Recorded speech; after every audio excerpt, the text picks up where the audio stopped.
مناسبة ثقافية تكون في السير حاضرة، وفي كل عرس ثقافي تكون في السير حاضرة.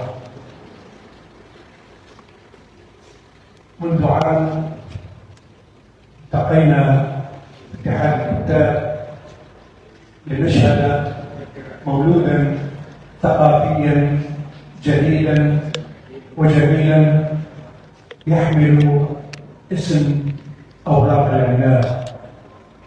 نجدد أيضا الشكر للسيد كريم كعبان على هذه الدعوة.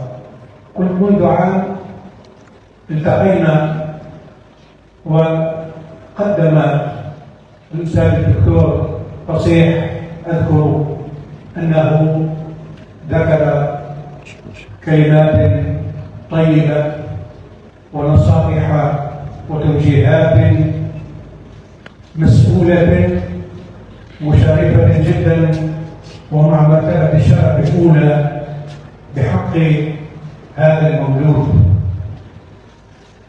اختيار اسم أوراق العناب، هذه الأوراق الندية البهية ليست كغيرها من الأوراق.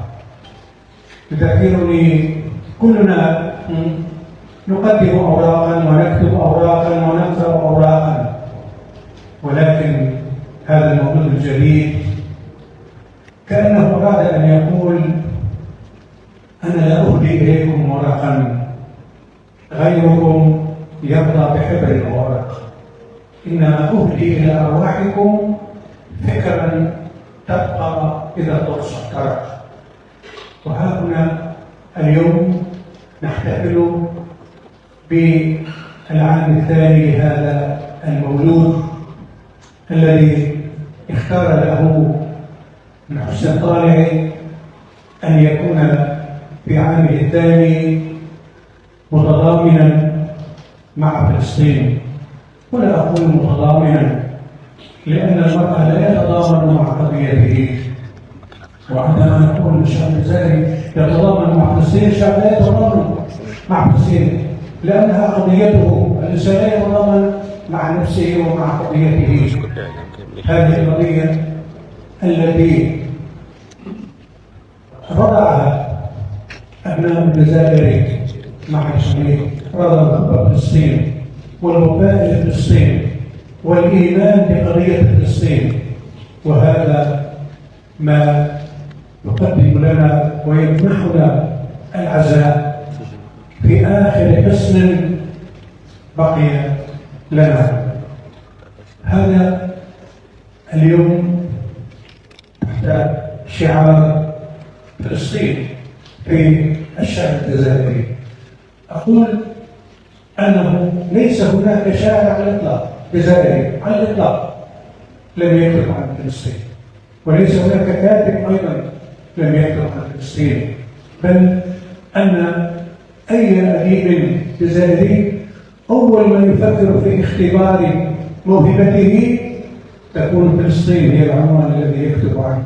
هذا هو الوفاء الحقيقي، هذا هو الانتماء الحقيقي، هذا هو الالتزام الحقيقي. نحن دائما وابدا نقدر ونثمن ونكبر ونكبر عاليا هذه الوفاء التي تمنحنا المزيد من العطاء والدعم والاستمرار.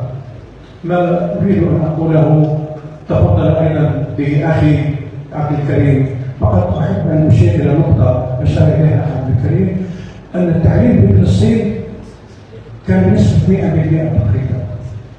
لم يكن هناك أمية على الإطلاق. في مدينة القدس كان التعليم 100%. تعرفوا التعليم اليوم في القدس كم؟ نسبة التعليم 70%، بل 65%، لأن العدو الصهيوني أدرك أن سلاح العلم من أهم الأسلحة التي نواجه بها عدونا، فعمل إلى سياسة التجهيل. هناك أساليب وممارسات كثيرة جدا يقوم بها الاحتلال في مدينة القدس من أجل خلق جيل أمي. أولا السماح بالتسرب المدرسي. اثنين الترفيع الانتقال التلقائي حتى لو كان معدل التلميذ 4 من 20 و3. 3 اعتقال المدرسين ومحاسبتهم. 4 إغلاق المدارس. 5 التشجيع على العمل في المؤسسات والمصانع الإسرائيلية مقابل يعني أموال معتبرة